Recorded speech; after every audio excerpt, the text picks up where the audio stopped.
बिस्मिल्लाहिर्रहमानिर्रहीम। अस्सलाम वालेकुम फर्स्ट ईयर। ये आपका लेक्चर नंबर 3 और पॉइंट नंबर 3 जो है वो जारी है बुक 3 की। आपका टॉपिक का नाम है loveliest of trees the cherry now. ये आपके पॉइंट का नाम है जो कि लिखी है A.E. हाउसमैन ने। इनका पूरा नाम था एल्फ्रेड एडवर्ड हाउसमैन।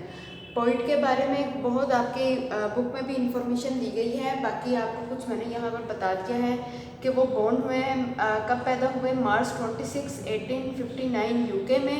और उनका जो प्रोफेशन था वो एक इंग्लिश स्कॉलर थे और एक पोइट थे।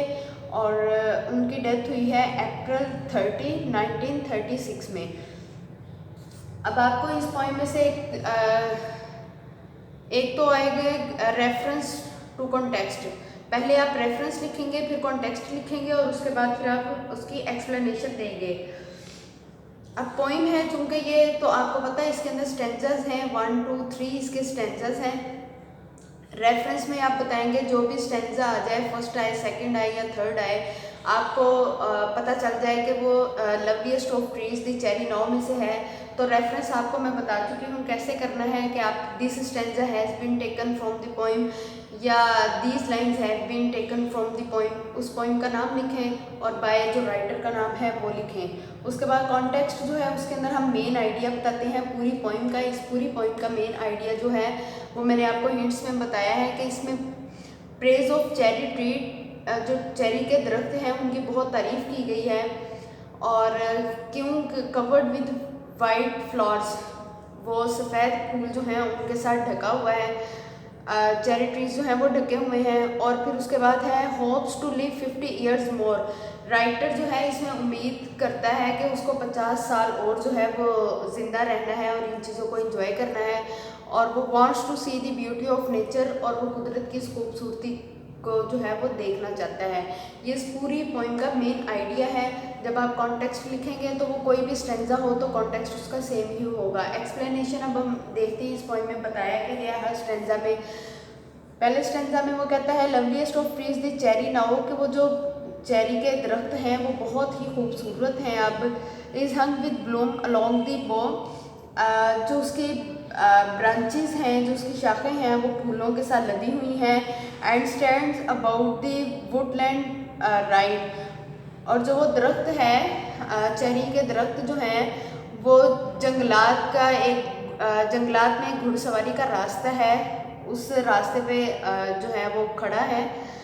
Wearing white for Eastertide, अब उसने जो सफ़ेद रंग की वो पोशाक सी पहनी हुई है, या जो ऊपर उसके सफ़ेद रंग के सारे फूल हैं, ऐसे लग रहा है जैसे वो किसी ईद के त्यौहार के लिए तैयार हुआ हो। जो सेकंड स्टेंजा है उसमें वो कहता है now of my 3 score years and 10। Score जो है 20, मतलब इसका सिनोनिम जो है 20 है। वो अब कहते हैं कि जो मेरी 70 साल ज़िंदगी है उसमें से 20 विल नॉट कम अगेन। इस वक्त राइटर जो है ये जो हमारा इसका पोइट है वो 20 साल का है, तो वो कहता है कि मेरी 70 साल ज़िंदगी जो है उसमें से 20 साल जो है वो दोबारा नहीं आएंगे। And take from 70 springs a score, मतलब ये जो बहार के 70 साल हैं उसमें से वो कहता है कि 20 जो हैं वो निकल गए हैं। जो पोइट है उनके मुताबिक उनकी बाइबल में एक इंसान जो है वो 70 साल तक ज़िंदा रह सकता है। वो 20 साल का है तो वो कहता है कि मेरी ज़िंदगी में से 20 साल जो है वो निकल गए हैं कि मैं बाहर के मौसम को सिर्फ 50 दफ़ा और इंजॉय कर सकता हूँ। इट विल लीव मी 50 मोर, और मुझे 50 साल मोर ज़्यादा जो है मज़ीद इनके साथ रहना है। फिर वो थर्ड पैराग्राफ, थर्ड जो स्टेंजा है उसमें कहता है and since to look at things in Bloom, और इन चीज़ों को चूँकि इन चीज़ों को देखने के लिए 50 स्प्रिंग्स आर लिटल मोर, वो कहता है कि 50 बहारें जो हैं वो भी मेरे लिए कम है इन्हें देखने के लिए। About the Woodland I will go, वो कहता है कि मैं इन जंगलात को देखने के लिए जाऊँगा। To see the cherry hung with snow, जहाँ पर चेरी के दरख्त जो हैं वो फूलों के साथ या स्नो बर्फ़ के साथ जो हैं वो लदे हुए हैं। आपने